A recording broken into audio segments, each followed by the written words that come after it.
Well, hello, my YouTube friends. I'm so glad to be healthy enough to be able to come and do a live for you today. And what an exciting time um, the past couple of weeks my life has been. I have had the blessed opportunity to talk with some people that I had not spoken with in so many years ago, that called me. And I guess the word is getting around about my um, cancer that I have. And I really appreciate all of your kind wishes and thoughts for me. I'm full of a heart full of gratitude, gratefulness. I just looked at my notes on my YouTube page here and see that Chuck Bledsoe wrote me and he watches me still. Chuck, you breaking it. You breaking it. You keep that up. Chuck, do you remember when we were down on Fairfax Avenue at that art shop or something or other? You had me go down there with you and David Miles, and that was a fun time. That's when I first started looking at the youngsters and saying, these young people have an awful lot to share. Mark, thanks for tuning in, and I hope that you're able to stay the entirety of the show. Well, you've seen the title of the show, and so I'm not going to bore you with it. I want to get right into it. And as I get right into it, please write me anytime you'd like to. I'd love to speak with you afterwards. You can write me on this YouTube thing, and I'm the same. What's the guy's name? I got to look for my little notepad here. Uh, and you excuse me because you see this. That's the tumor. You can see it. It's a soft tissue tumor. I have to look up what to call it. I had to get somebody to write it down because I'm not good on medical terms. Uh, but that's it. You can see it protruding through here. I'm glad I wore this. You can get a pretty good bird's eye, and it's lodged right under the left arm. It's a soft tissue sarcoma. I think that's what they call it. Let me see.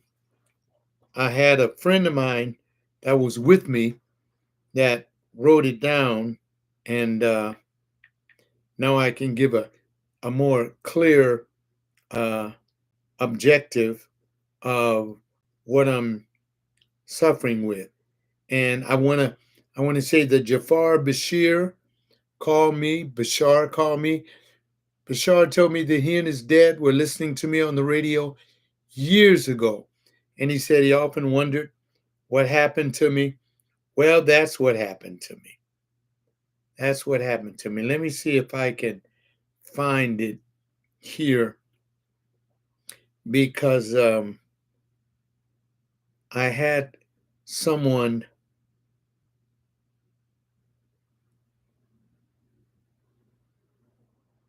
write it down for me. Oh, no, I don't want to do that. You see, I have one of these cell phones, but I'm 80 years old, people, and dealing with this thing is not easy. I'm looking for it because I should have taken what my daughter. Oh, it's called a soft tissue sarcoma. If you look that up on the internet, you can see the kind of tumor I have, a soft tissue sarcoma. That's what that is. And uh, I've alluded not to undergo chemotherapy in any way. And the doctor told me that it's impossible for them to cut out, that it would eventually mean that I'd probably lose the use of the arm and all that. I'm not sitting up here doing nothing. I just had uh, uh, uh, one of these sons of mine. I help young men out in life, and here at the end of my life, these same young men have a tendency to come around here and help me out. And most of the phone calls and the visits that I get from people are heartwarming, wonderful things where people say, man, wait a minute, Sister Barr called me. Oh my goodness, Kyra and Carrie Barr. I know they lived in another city, in another state away from here, and they would call me and I would counsel them both. She gave me the unfortunate news that her husband uh, passed away. And she's now, I'm going to say it, Kyra, she's now 55 years old. And they listened to me when they were young and married. And I'm getting these wonderful calls in. And I mean, yeah, you can notice it. You can see it, Mark. It's sticking out. Mario came and gave me a great massage, and he's been massaging it with some organic frankincense. That really helped it.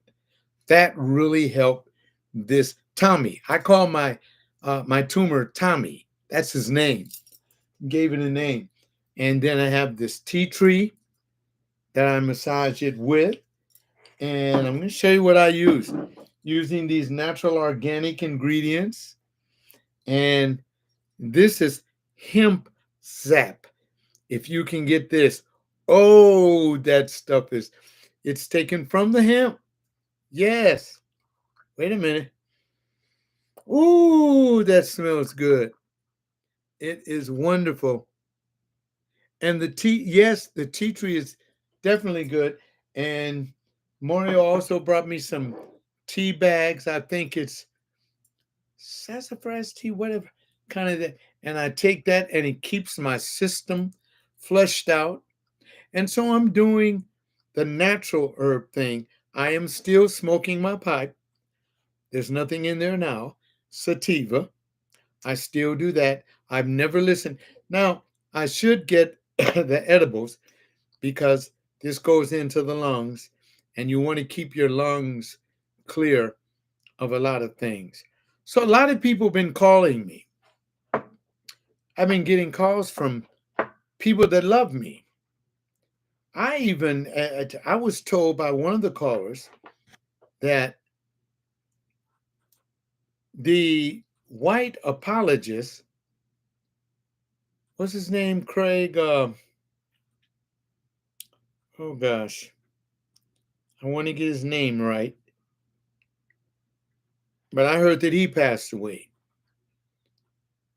Craig Hawkins, a white fella, used to do radio and apologetics, and he helped the guys that um, stole my ministry from me to go on the radio and try to keep that going.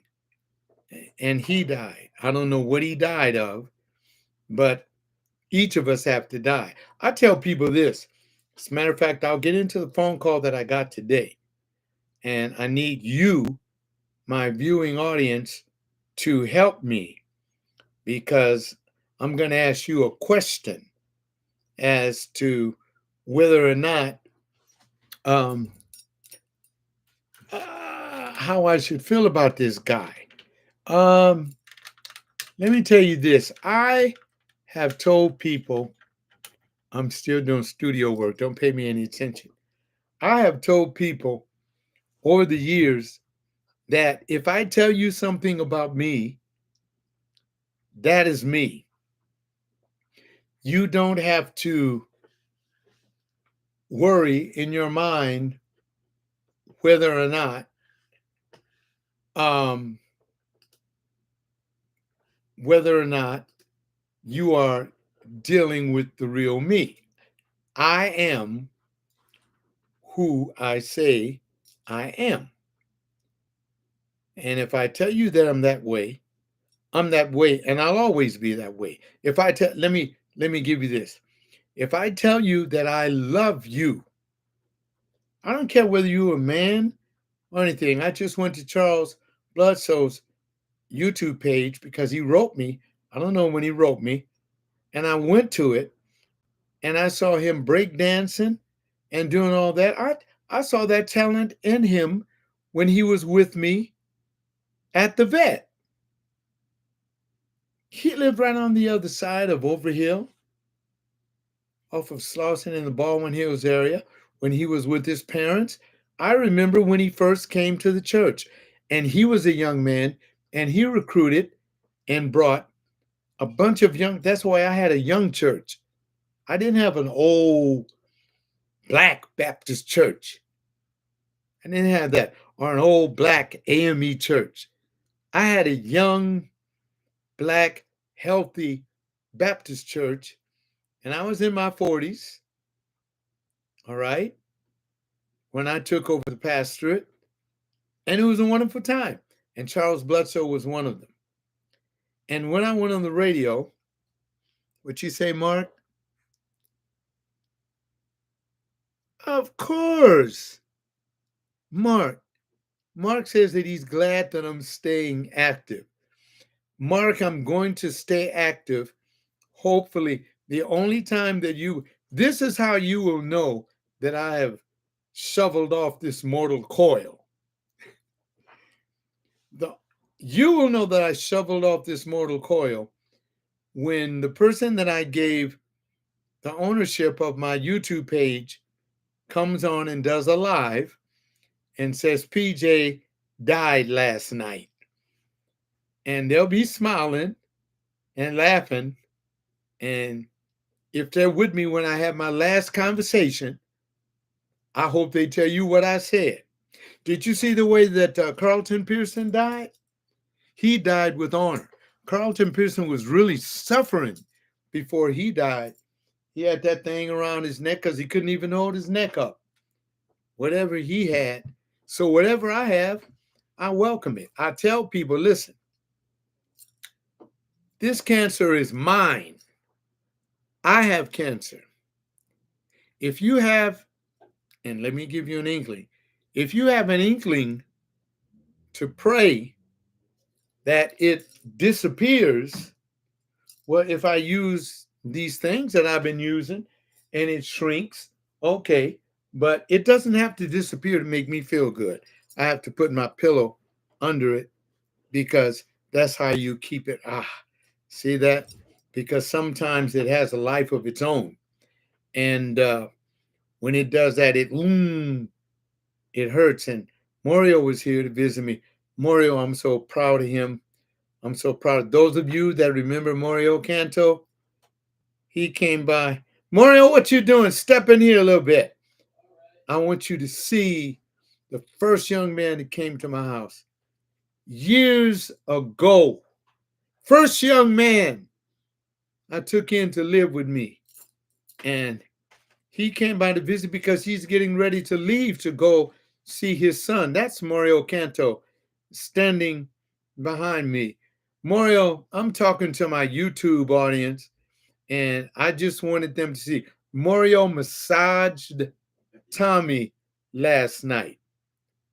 Wait a minute, somebody said, tell Mario I said, what's up? I hope he's doing well. Mark Smith, he is. He is doing wonderful. He's getting ready to go see his son for the first time. His son is a year old, and he's getting ready to go visit him in another country. I'm so excited, and he's going to spend the evening with me and then fly on off to see his boy. And that boy looks just like Kanto, and I'm so happy for him. Okay, Mario, I just wanted you to peek in. Okay. Thanks, man.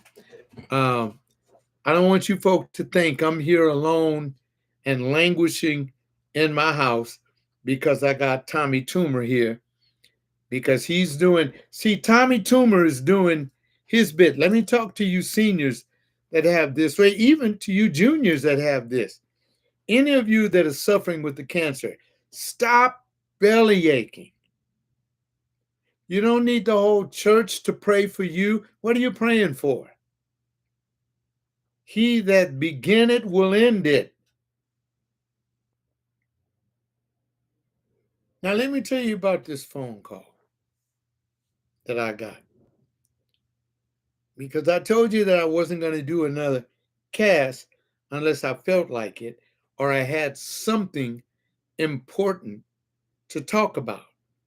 Because I don't like doing a webcast and not having a conversation.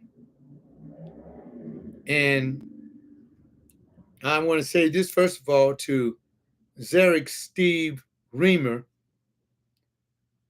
Always be careful who you give my phone number to, because the idiot called me today, and I was cordial as much as I can. M.T. Milford Talbot. Those of you that know me and spent some time with me know who Milford is. Milford was, at one time when I was doing Christian ministry in the evangelical church, he was an associate minister. I was senior pastor of Anselm Evangelical Bible Fellowship. Milford, since he had an earned master's degree, hey, Harcourt, from the same graduate school that I went to, Talbot, he heard me on the radio with Harley Howard. And I've always had a soft heart. My dog just got through walking in the neighborhood. He came to tell me he's back. And yeah,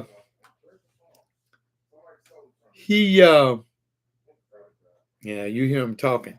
I got to get up and close the door because I want this to be a private webcast, and I don't want them to hear something and come in and try to spoil my mind. Let's see if I can still get up. Wait a minute. I carry my cane now. I don't want nobody to say, oh, yeah, man, I heard he got cancer and he can barely move. No, you out of your cotton picking mind. If I'm bedridden in this room, these boys will put me to bed and check it out. If I have to convalesce in this room, I will be well taken care of by men. Don't bring a woman in here. Don't bring my daughter in here. She got her life. She got her life, her things to tend to. I tend to men, men tend to me. That's the way it is. You don't like that? Go jump in the lake. That's the way I roll. All right. Oh, Harcourt, you want me to give you a stick bone, huh? Come here. Come here. Come on back in here. I'll give you a stick bone. I'll give you a stick bone. I'm walking kind of bent over because this thing will do a number on you. Oh. Now, I'm not going to lie. Yes, it hurts. Tommy Toomer is supposed to hurt.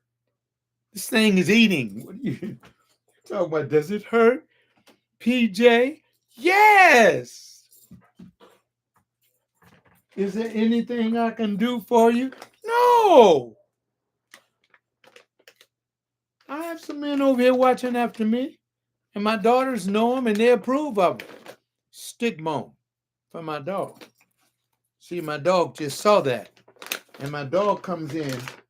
Whenever he does something like walks around the block, I'm going to let you watch me feed him. Whenever somebody walks him around the block and he comes back, he wants to eat the stick bone. Here, take one. There he goes. Yep, he just took the stick bone and ran out. Ha! My dog. And he sits down in the living room and eats that stick bone. I'm a senior citizen. I'm 80 years old and getting older. I have a soft tissue sarcoma cancer that is not benign, but it is alive. And there it is. Don't cry for me. Please don't. Don't waste any tears over me. You need to be smiling because PJ will finally get a chance in time because I believe this is the culprit that's going to take me out if I don't stop getting in these young men's car and riding with them and they driving like Batman down the street. That may kill me before this does. Uh, Milford called me. He was one of the associate ministers that I had working at my side in the Anselm Bible Fellowship, especially when we had moved that fellowship to Inglewood, California, and it's not hard to find where our church was. It was right around the block from Beverly Bam Crawford's heretical church. She was one of the first female ministers, charismatic and stuff, and we weren't too far from there.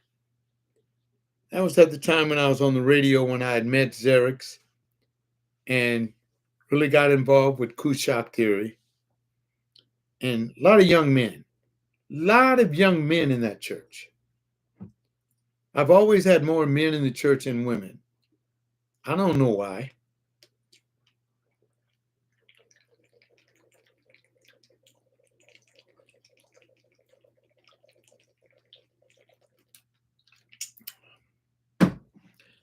They tell me to keep hydrated. Indeed, I do. Well,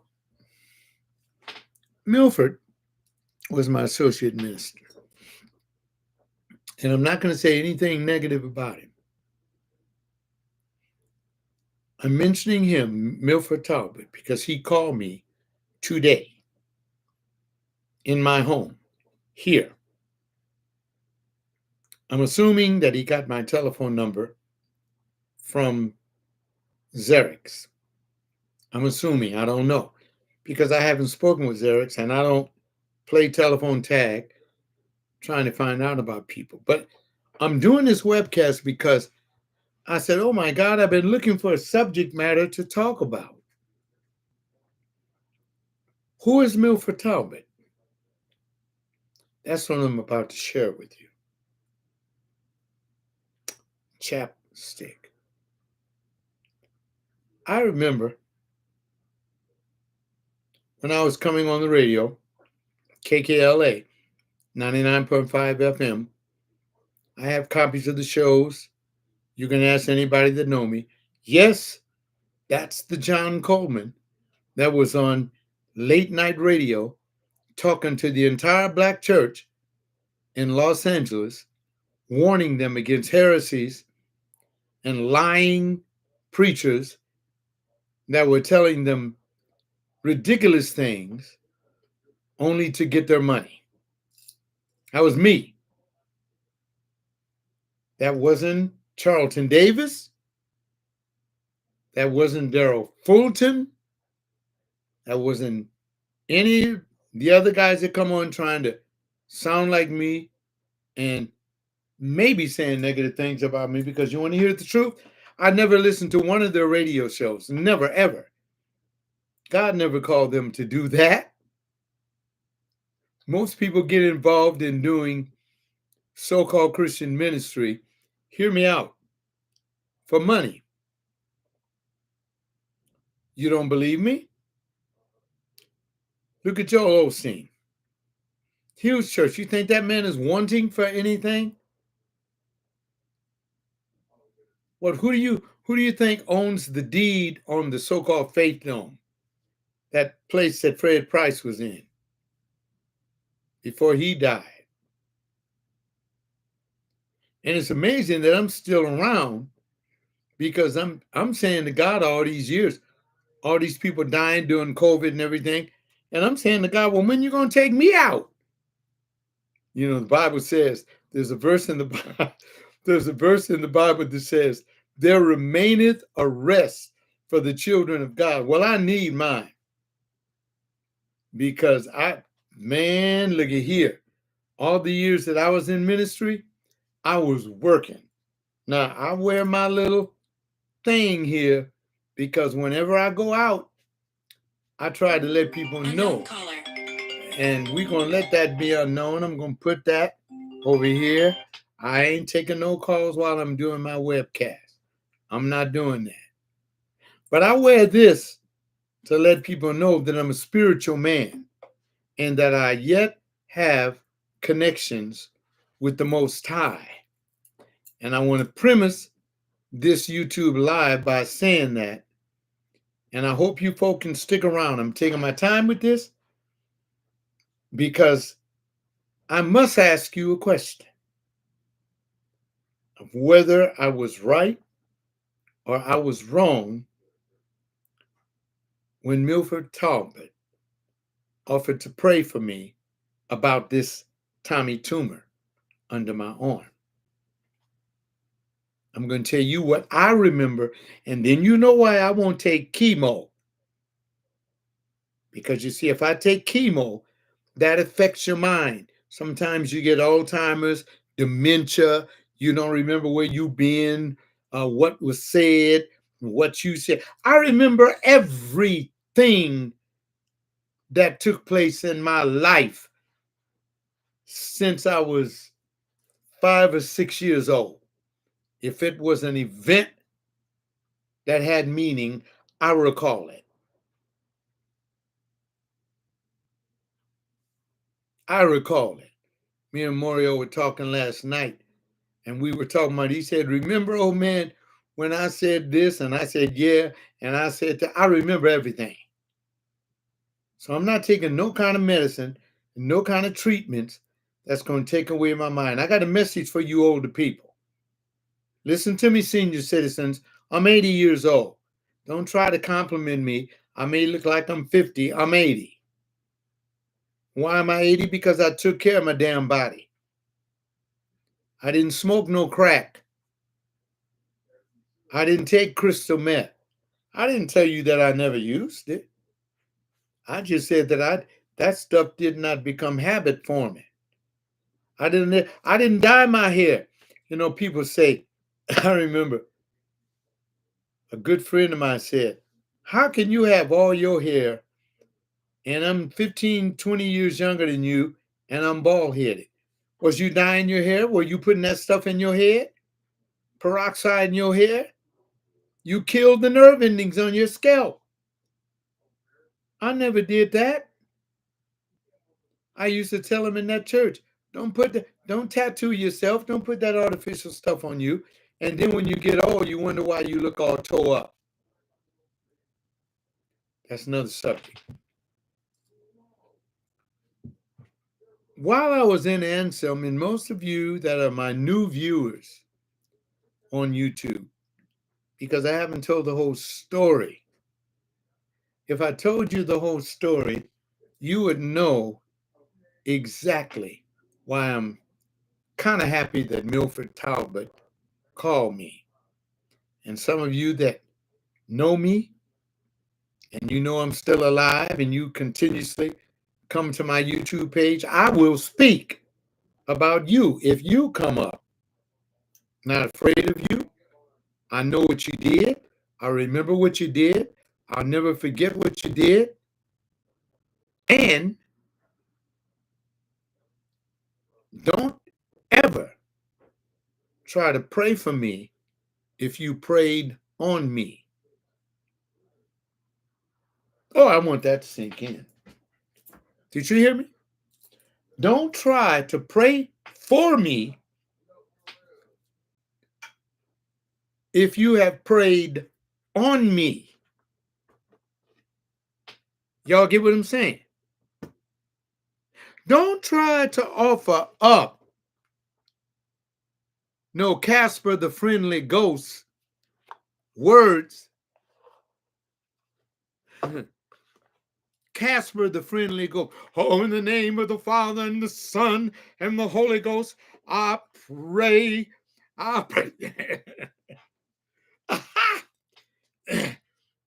I pray this cancer leaves you. I bind it in the name of Jesus. Stop it. How can you mean that? And I tell you the story because I received the strangest phone call.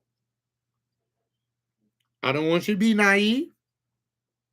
I'm not naive. I don't know why people think, wait a minute, just because your grandma got to be an old lady and all you can do was roll her around in a chair and she said, where's my grits? Where's my grits?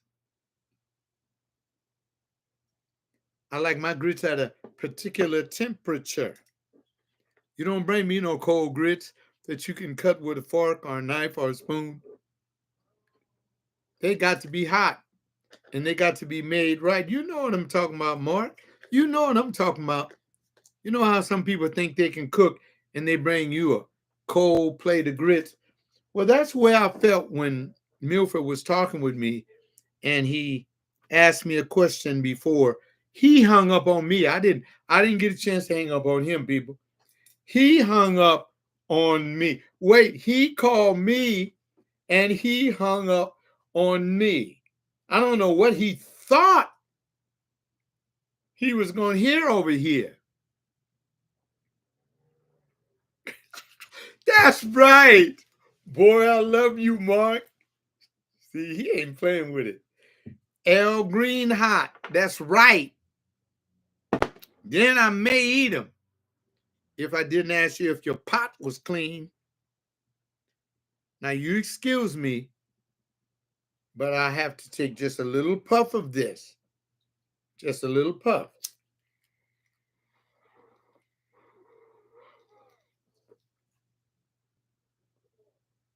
There.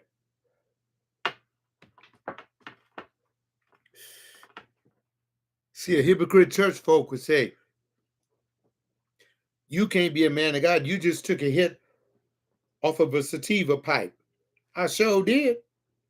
Because it brings comfort to Tommy Toomer. What do you do if your tumor starts hurting? Oh, I fell down and I can't get up. You know what? Let me tell you something. And I hope this comes true for all you people that listen to me. One day you're going to get old. You're going to get so old. And I know what my God does. God got something for each of us. He had this for me. He had that for me. I tell people, Tommy is mine. I could show you something else. I have a bump on my forehead because it was, where is it at? It's right here. I got a bump on my forehead because I went out 2 Saturdays ago to an event in Inglewood on Market Street. And it was a wonderful event that the LGBT community puts on every year. And I was upstairs talking with a group of men and women up there too. And we were just having a ball. You know, that's the family that I hang with. You know, people ask me, John, why don't you go to church? And what? I'm going to give you an example why I don't go to church before this webcast ends. I'm taking my time with it. Because, see, you won't believe me. That church scheme is one of the most, I didn't say a scheme to get you to stop believing in God, stop depending upon God, stop relishing in the things that God gave you. That is good. You can do that without going to church. I would have told you, I did tell him at the church that I pastored. I asked him one Sunday, we were at the vet on Jefferson, and it got so hot in the room. Oh, it was so hot. We had the fans going, people was fanning. And I said, Deacon Frost, why don't we shut this thing down now and give everybody $10 out of the offering plate and let them go to the park or to the beach or something? He said, boy, we can't do that. I said, why not? It's hot in here. And they already know what I'm going to tell them. and they already know they ain't going to do nothing. Let's get real with it. It's too hot. We did not have air conditioning in the church. No. Well, hell, if they didn't give me a retirement, what you think they're going to do? Put air conditioning in there? No. No, they didn't give me no retirement. No. These are black country folk moved to the city. Yes, I knew what I was doing when I took that job because I never took a job to speak for God for money. You ask people that know me. To this date, I give money away. I only collect Social Security, and that at the behest of my poor wife that died. No, I didn't marry no other woman because I didn't want to lie with another woman, didn't want to be with another woman, didn't want to eat her food. Lucy was enough, trust me. To love one woman in this life is enough for me for the rest of my life. I tell my son Mario, he got that boy, and he's going over there, and he said, I'm going to marry that woman, John. I said, okay, talk to me before you do that. But you know what I'm glad about? She's not an American woman. Oh, praise God. She's not an American. She's no way from this country. No way from the mentality.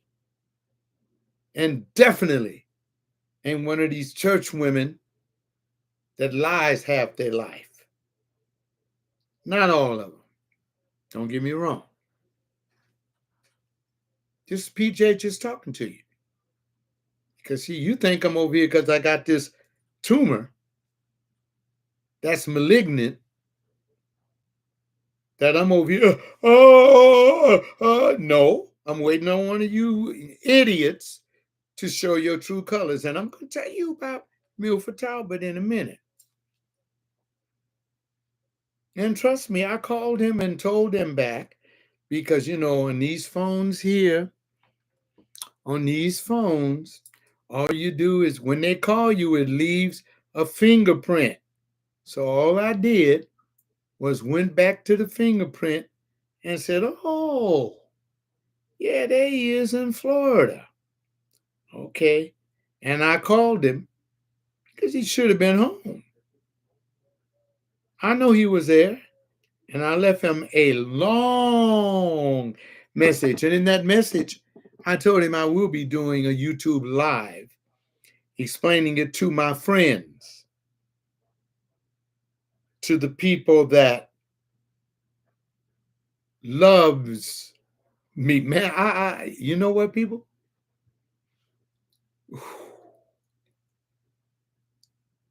It's a bear when you got somebody to love you, man.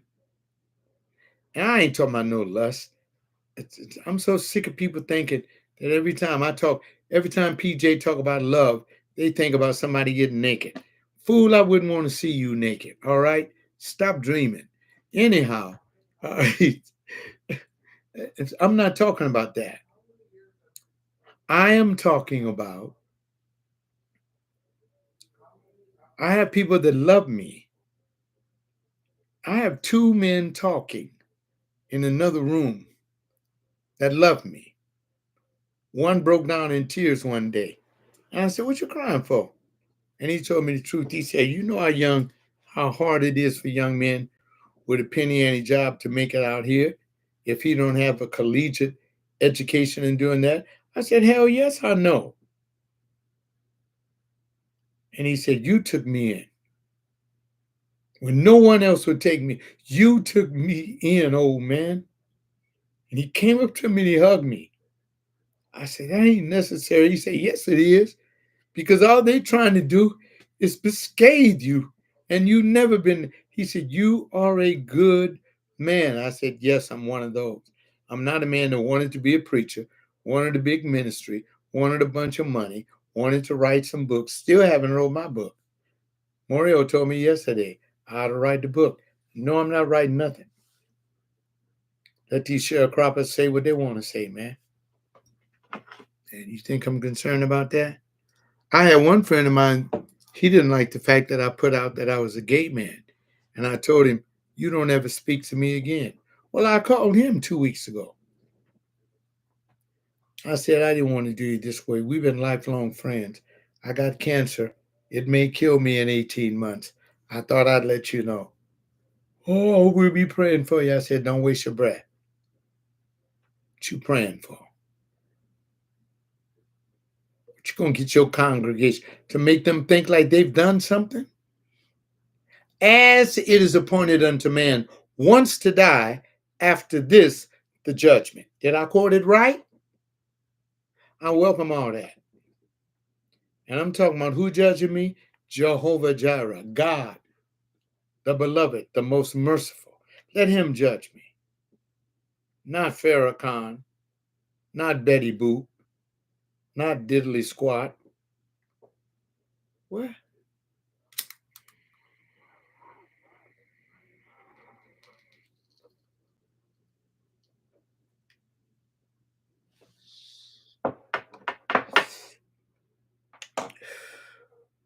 For those of you that don't know what sativa does, it doesn't put you to sleep. So you need to study up on the legal marijuana. When they first legalized it in the city, I went to one of the banks and started getting it because I said, man, I hear what that sativa can do for your mind. You got to give it to all old people in rest homes. You got to have a clean pipe in the room, put some high bred sativa in there, just a bit in there, and just one puff. I know if you trapped into this evangelical insane asylum, you're going to disagree with that. And I would say after lunch, Kool-Aid, give them a little red wine, the expensive kind, so their minds will really be relaxed. And they're going to die one day of something, just like I'm going to die one day, probably of Tommy tumor. And check it out, check it out. Don't get me wrong. Let me say this before you guys read me completely wrong. If God in his majestic wisdom should make it shrink up and disappear, and I have it no more, I still praise God. Don't think I'm an idiot. But I would never ask God to play Indian giver with me. You're going to give me something, then you're going to take it back. That's what Christian prayer sounds like to me. Oh, I have this, and other people in my family have it. And I come to the church so you can pray for me so what I have, I ain't going to have it no more. Wait a minute. Hold it. Hold it.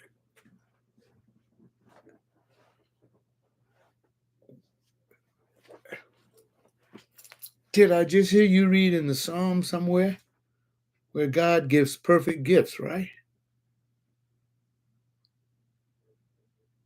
And now you think he was wrong in giving John that sarcoma, that soft tissue sarcoma? You think God was wrong for giving John this? Oh, I know what some of the naysayers will say out there. He gave it to John because he came out in 2016 and told us that he was gay. No, God knew that I was gay when he created me. Idiot. I said, you're an idiot. You think like a Trumpite. I don't know how those people believe Donald. I really don't. And I love people. You know me. You know I love people. But I can follow that man. And I understand you think, and I appreciate what he said about blacks. And what he said is true. I have a nephew that had him a real good job in Chicago, working in the hotels, working as a handyman in a good hotel, had him a good job and everything, ran the section, and when things broke down, he went and took care of it. A nephew. They fired him and hired somebody from another country and paid him less, and my nephew hasn't been able to get a job yet in Chicago. in the United States of America.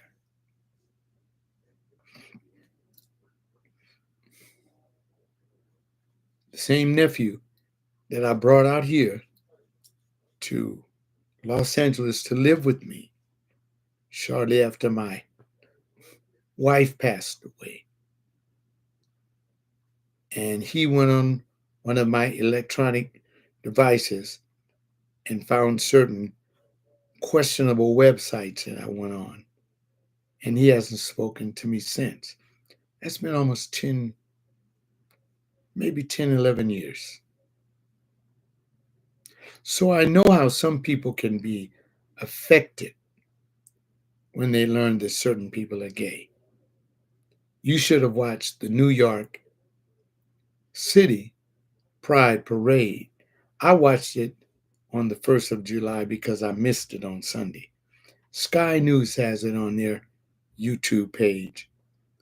And when you see all those people from the different boroughs in New York that are gay, and when you see the LA Pride Parade, I was just 2 weeks ago at the Inglewood Pride. Last week they had Long Beach Pride. There are so many gay and transvestite people in this city. Why did the system have me hiding out most of my adult life? And no, I never went out and had sex with men because I had Lucy, because I wasn't that kind of cat. I ain't gonna sit here in my studio and tell you I didn't want it because I'd be lying. Oh, you can't say that because the evangelicals would dis. The evangelicals are nuts. You hear me? And if you're still a part of that organization, you need to get out of it. I recall when I was watching Carlton Pearson before he died. He never hammered out at them when they said that he was wrong because he told them that they could not prove or either disprove if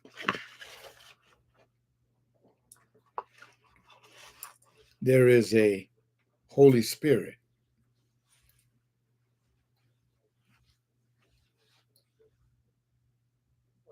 I mean, they did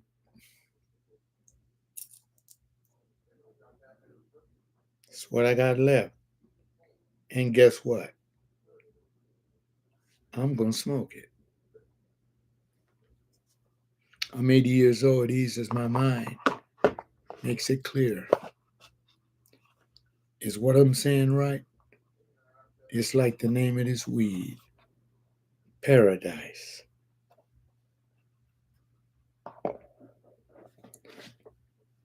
Now, let's get into the phone call. I think I've spoken enough. The phone rung.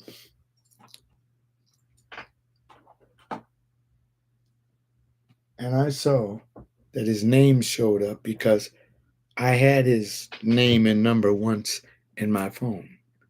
So these intelligent devices can beep, he's calling again. And so I knew that it was Milford. And I thought and I said,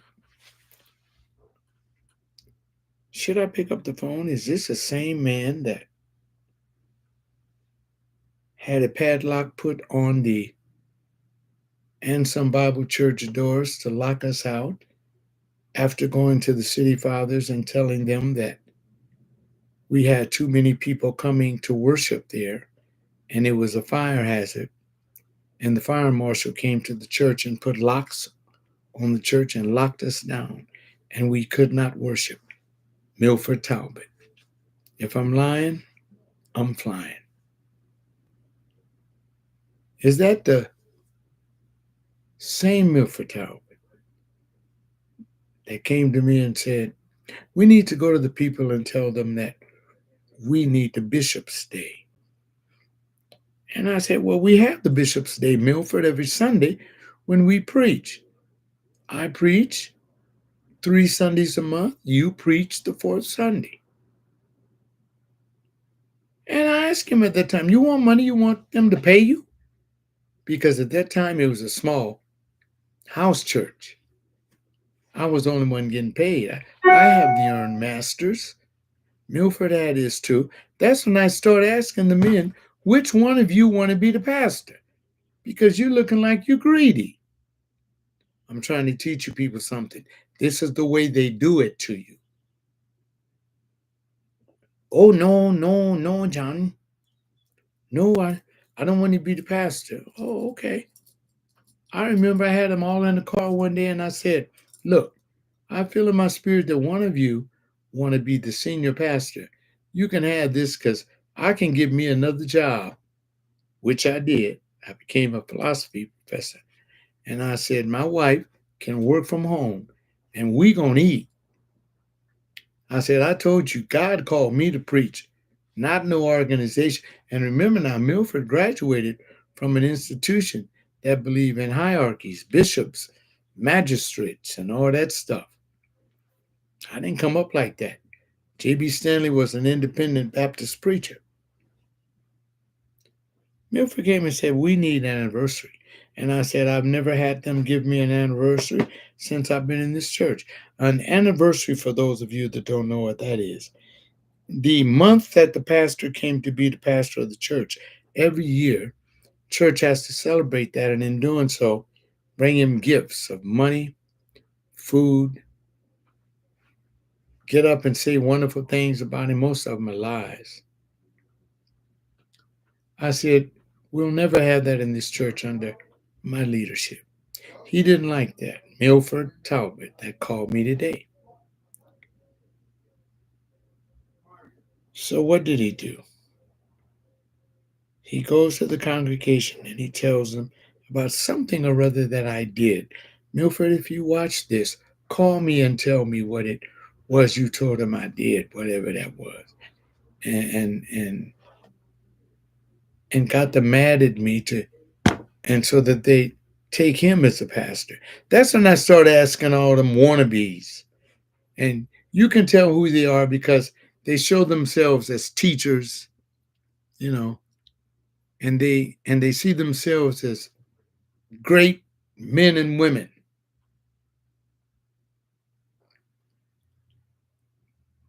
They tickle me because if you want a position, just ask for it. I would have given it to him.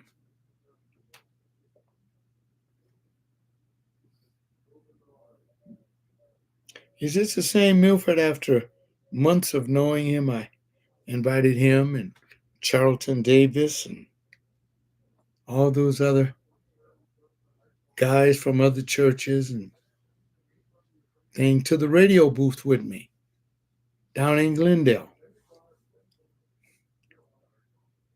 I signed the contract. It was all mine.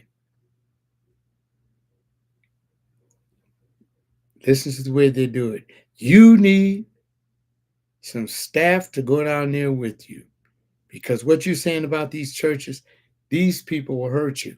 Charles Blake is still alive. Tell him to watch this portion.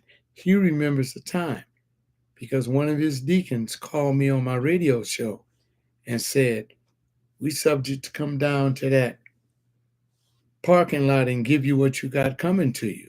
And I told him, feel free to do what a froggy just want to jump. I wasn't afraid of them. Never been afraid of man. I know that my God will supply all of my needs according to his riches in glory. If God wanted those men to come down there and do whatever they wanted to do with me, I was willing to do it. I didn't. I remember one night when the heat got hot.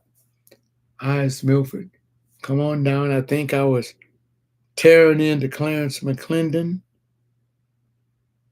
real bad then. Clarence McClendon and I was on Ken Omer's back too. And I said, come on down because the Spirit told me to take him out. That's what I told Milford. Know what Milford told me? He was on the radio staff. Know what he said? Oh, I don't think I can make it tonight, John. Now, if you don't believe me, ask Eric. See, let's stop playing with this. Y'all don't know why I put people down. If you're in my corner, you're in my corner.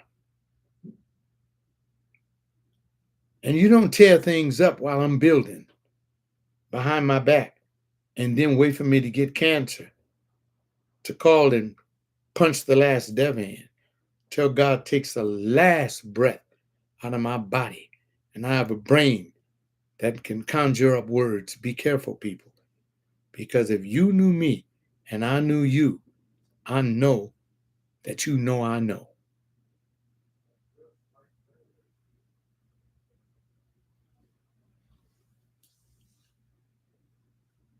And then he tries to go on the radio because my name was not on money.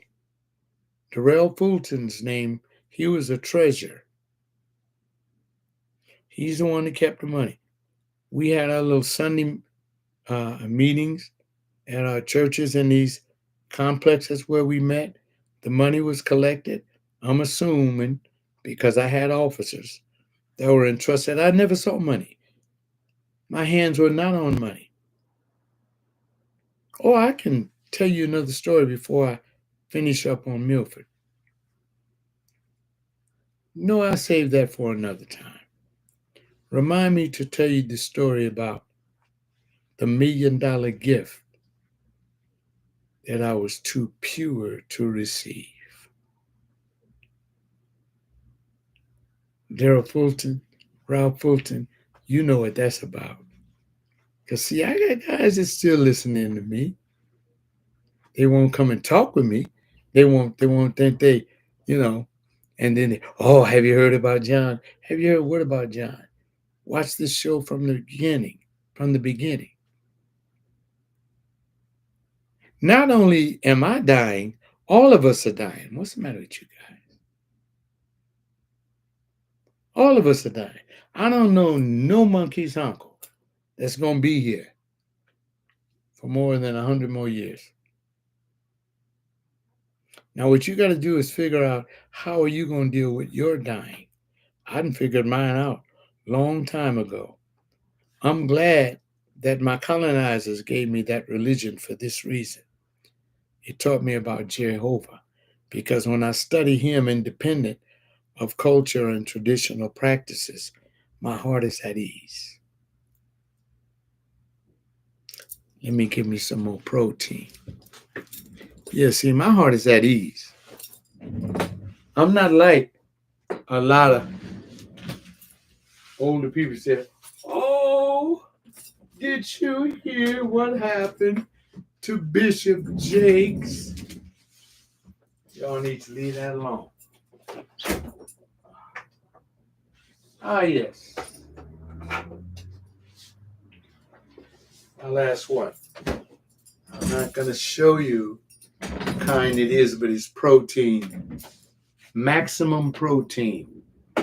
Nutrition shake. Because when I have Tommy Toomer here, he's eating, so I'm giving him some fresh suck up to eat. See how I deal with my calamity? Remember that sermon that I preach? How to act when your end comes? I'm living up to it. Milford calls. He said, John Coleman, and he's from one of them Caribbean islands.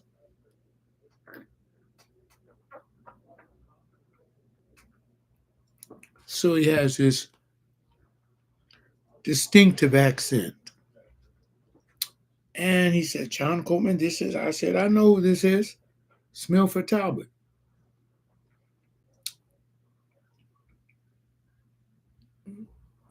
And I remember how he was instrumental, sabotaging, taking over my radio ministry, thinking he can do what I can do. You can't do what God gave another man to do. Any of you out there. Do you ever see what another man is doing and you can't do it? Why are you jealous of him? Get up off your ass and go and try to find something to do. I couldn't talk to him like that because I was an evangelical, you know.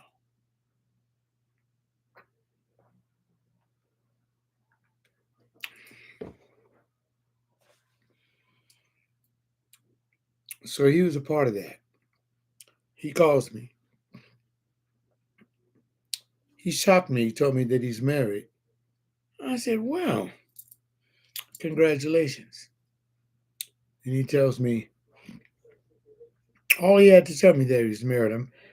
I'm not concerned about that because maybe it was because I saw how he acted towards women when he was here, which I won't repeat on this broadcast. And if you pick up drifts, you get that.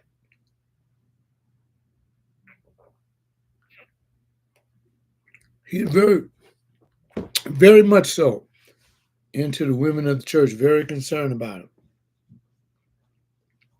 You figure out why. I'm just a storyteller.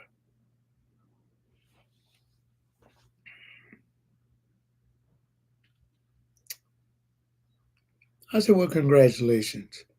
Yes, I married my woman. She comes from the same island I came from. I said again, I'm so happy for you. Happy for you. I know you're happy.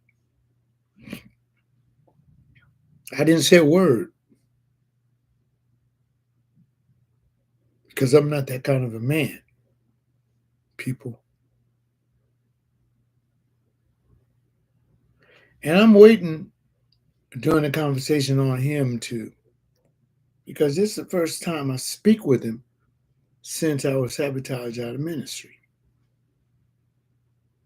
It's over 20 years ago, man. Wow. And I'm waiting on him to say, John, I'm sorry. You know, just say, John, I am sorry.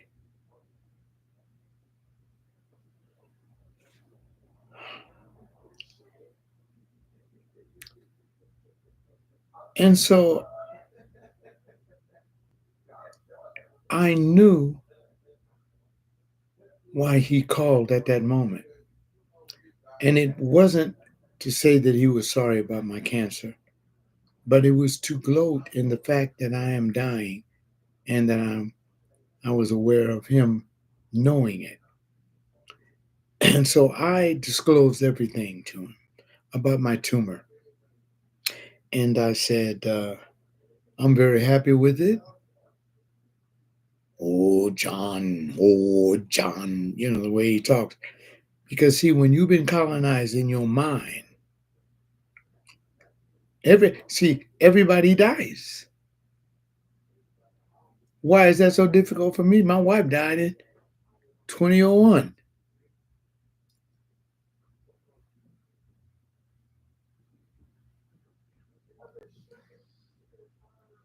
Here's a question that I need you people to help me with.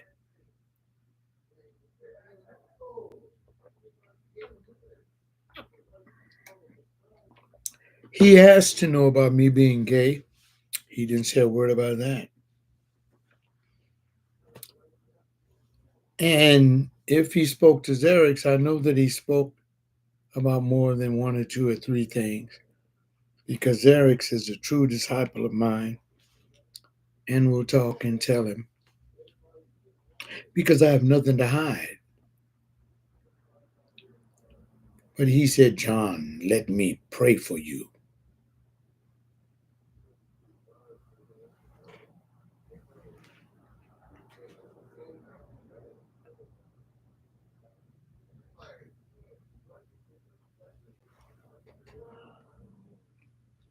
Yeah, that's what went through my head. I said, this man that did all this, after all this time, wants to pray for me. And guess what? He says, oh, and you know, I can pray a short prayer. Ha ha ha. And so I said, no, no, no. I don't require prayers from people like you.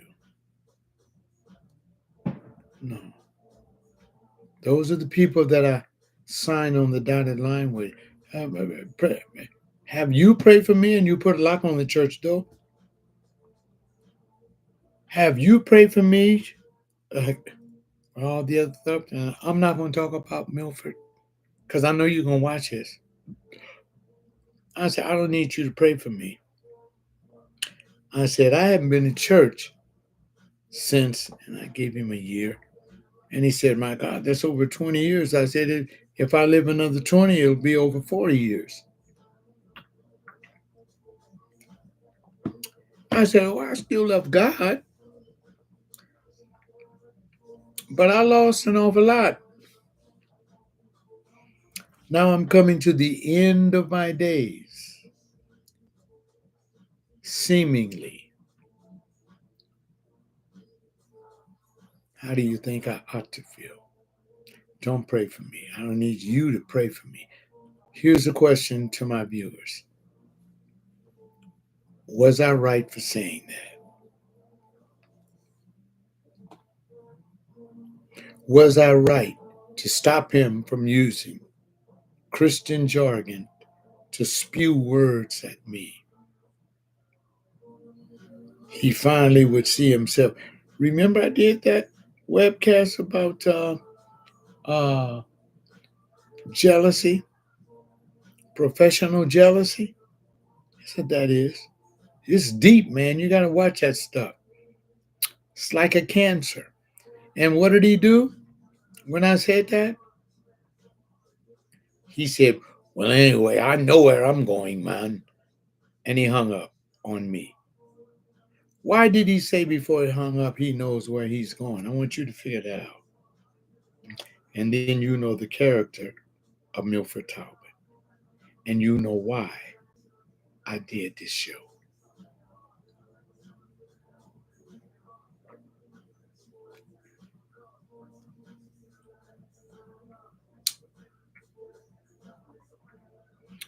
I'm 80 years old and I'm still taking it. I don't know why they don't like me. I ain't never did nothing to nobody. Literally nothing to nobody. That's why, when my friends ask me, John, are you ready to die? Yeah, I'm ready. Don't you want to counsel people? Yeah, I do, but no, I don't.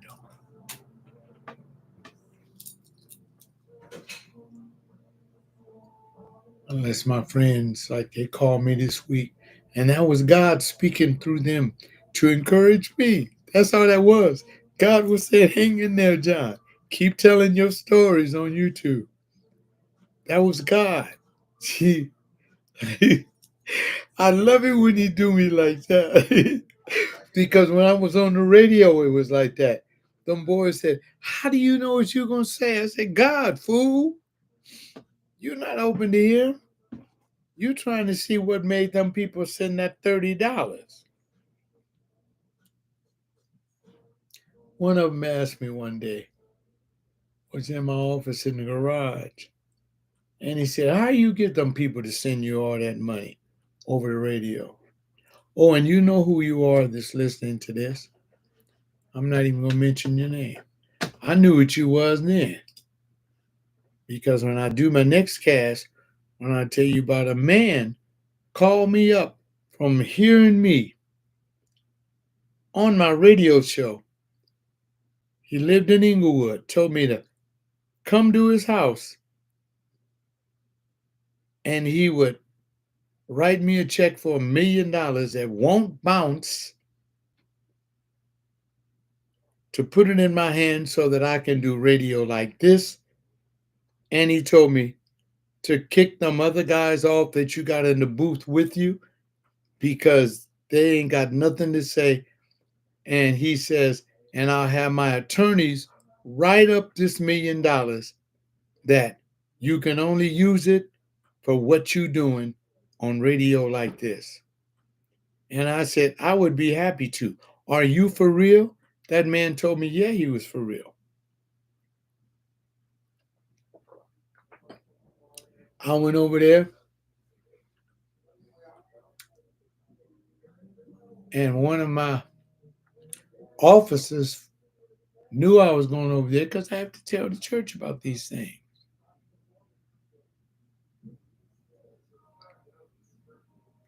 He met me there. The man was a drunk.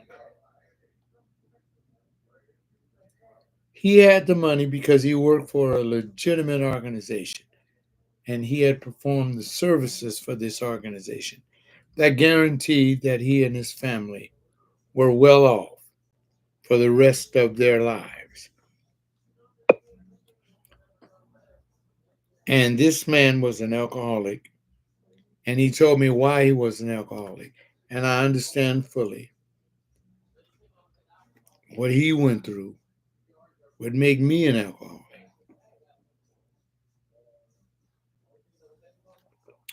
While the man, he took me into the bank account, looked into it, and said, "See it?" I said, "That's a legitimate check, and $1 million." And he had more than 1 million in there.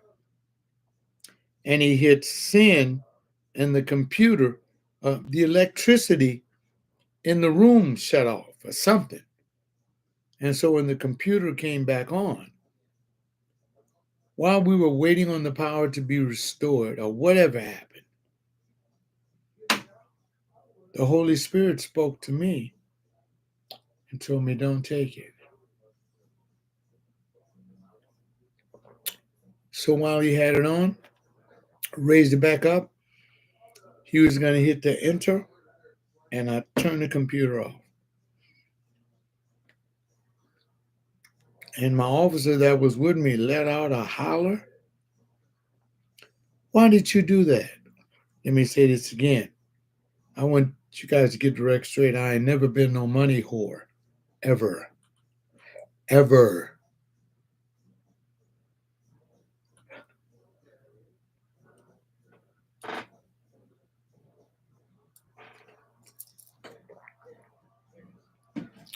And if you're a money whore and ever try to do business with me, you will be greatly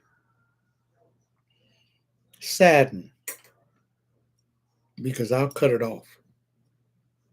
Money doesn't excite me. It opens up doors for me to walk through. Here's the question. I've only got a few more minutes. Was it wrong for me to refuse the prayer of a person that has shown me in living color that they detest you? Because I have another preacher friend, since I told him I have this, I recall he asked me, "Let me bring you a ticket, fly you out here." I said, "You don't want me to come to your church. Because if you introduce me as a pastor and give me that mic,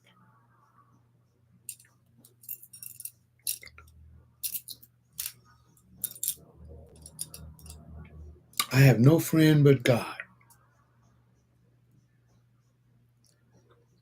No friend."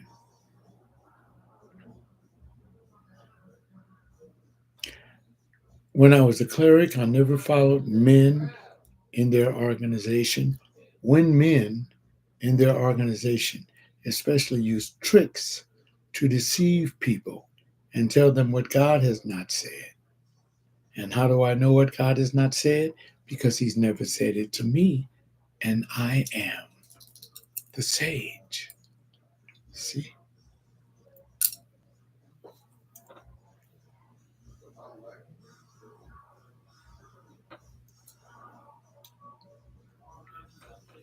Milford, if you watch this to the end, don't ever call me while I have breath in my body.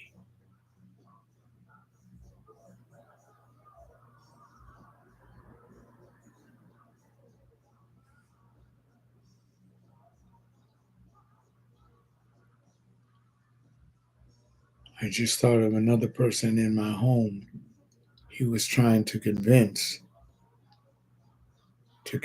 me to mortgage my home. so that we could buy a church building. What?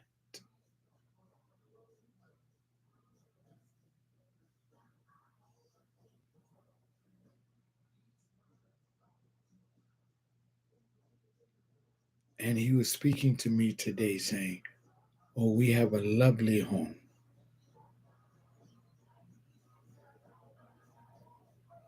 My wife and I, my childhood sweetheart. Don't call me for the rest of my days. If y'all think I was right, let me know. If you think I was wrong, don't call me for the rest of your days. Because John Coleman is going to do him, and he remembers everything.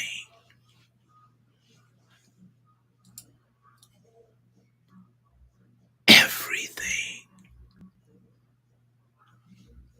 No, you're not going to find a bed, warm or cold, that I got in with anyone that you will be able to lie on the internet to bescathe me. So Tommy is my friend.